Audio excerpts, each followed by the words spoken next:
Hello everyone, welcome to a new video. र यो भिडियोमा चाहिँ हामी जाँदैछौँ हाकोने। हाकोने चाहिँ खानागाउँको one of the famous places हो। यहाँ चाहिँ एकदम टुरिस्टहरू, इन्टरनल र इन्टरनेसनल टुरिस्टहरू पनि आउँछन्। र हामी चाहिँ जाँदैछौँ गाडीबाट। र गाडीबाट जाँदाखेरि चाहिँ बिचमा अर्को ठाउँ पनि पर्छ, त्यो हो ओदावरा क्यासल। र हामी ओदावरा क्यासल पनि पसेर जानेवाला छौँ।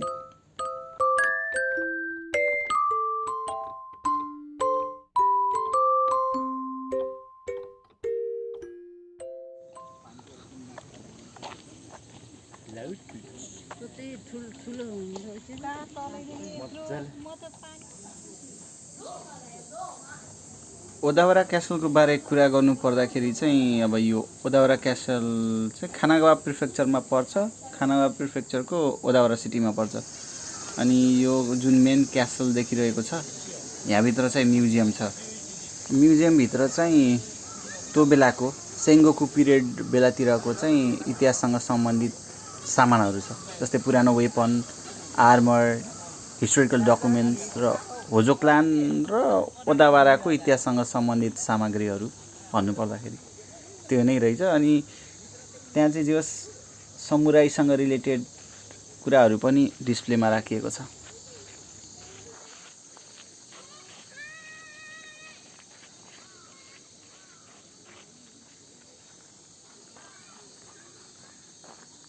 हामी चाहिँ यता भोल्कानिक माउन्टेनतिर आएको।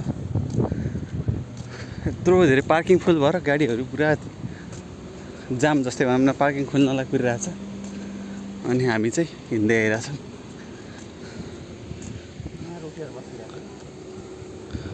गाडी चाहिँ यस्तरी यहाँ छिर्नलाई यस्तो जाम छ। हामी चाहिँ कुरै तल भोल्कानिक माउन्टेन है। हामी अन्डाको फोटो खिच्न लाइन बसिरहेको। यस्तो दिन पनि आउँदो रहेछ।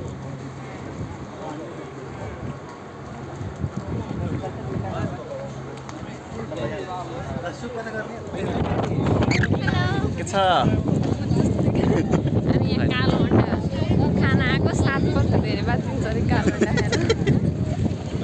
अच्छा अर्थ भ्याली ओवाकुदानी भन्ने ठाउँमा छौँ हामी चाहिँ अहिले।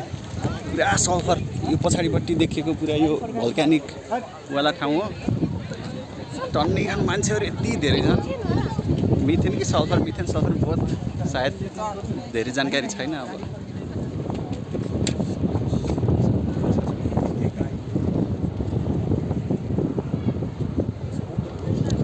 यस्तो एरिया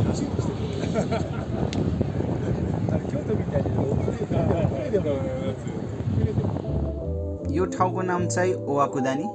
ओवाकुदानी चाहिँ हाकोनेमै पर्छ। र यो चाहिँ यो 3000 वर्षभन्दा अगाडि चाहिँ माउन्ट हाकोनेमा एकदम ठुलो भोल्कानिक इरप्सन भएर बनेको ठाउँ रहेछ। यहाँ चाहिँ अझै पनि जमिनदेखि तातो बाफ निस्केको देख्न सकिन्छ। यो भोल्कानिक ल्यान्डस्केप देखिन्छ भनौँ न। यहाँको एकदम फेमस भनेको चाहिँ कालो अन्डा, कुरो तामाको भन्दो रहेछ होइन। यो एकदम फेमस। अनि त्यो कालो अन्डा खायो भने चाहिँ 7 वर्ष लाइफ थपिन्छ भन्दो रहेछ।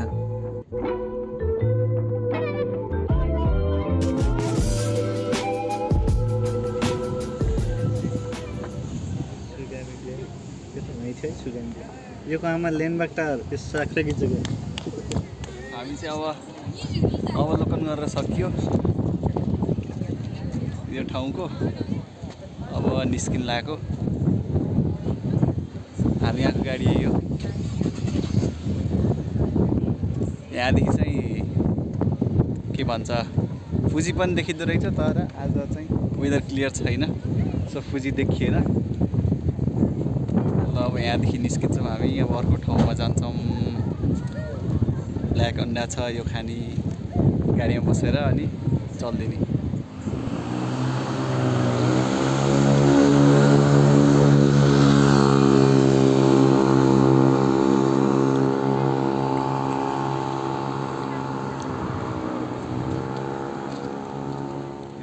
फेवाताल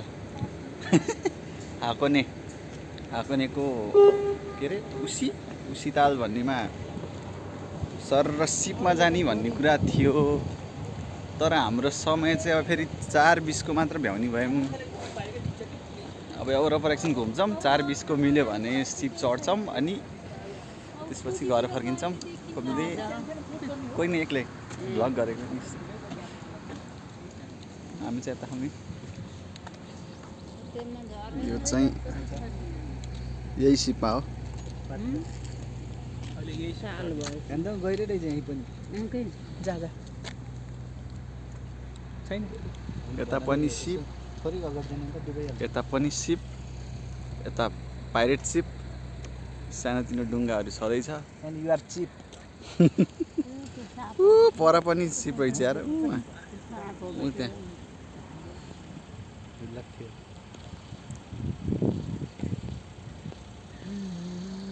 त्यो छ है यहाँ देखिने भए त यहाँबाट देखिन्छ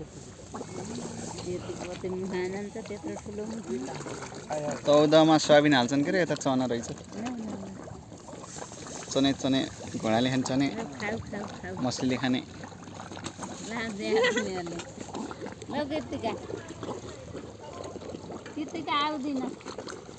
मस्त चना खायो ल फाइनली हामी सिपमा छौँ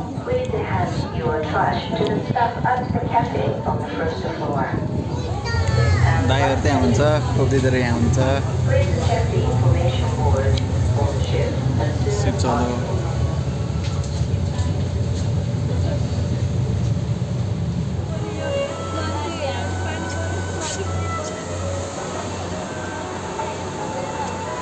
ल अर्को पनि सिप यहाँ त छ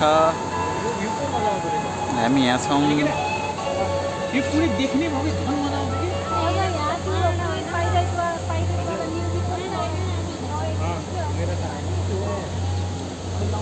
बबाल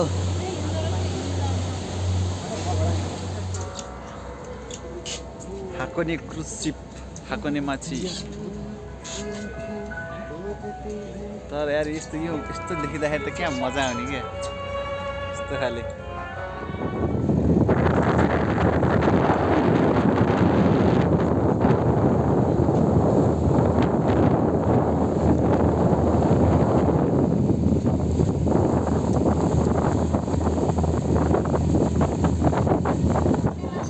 ल हामी चाहिँ सकियो फर्कियौँ सकियो हामी फर्किँदा हामी हाकुने माछी आइसक्यौँ फर्किसक्यौँ ल हामी यसैमा चढेको फर्क्यौँ अब चाहिँ हामी यहाँबाट फर्किन्छौँ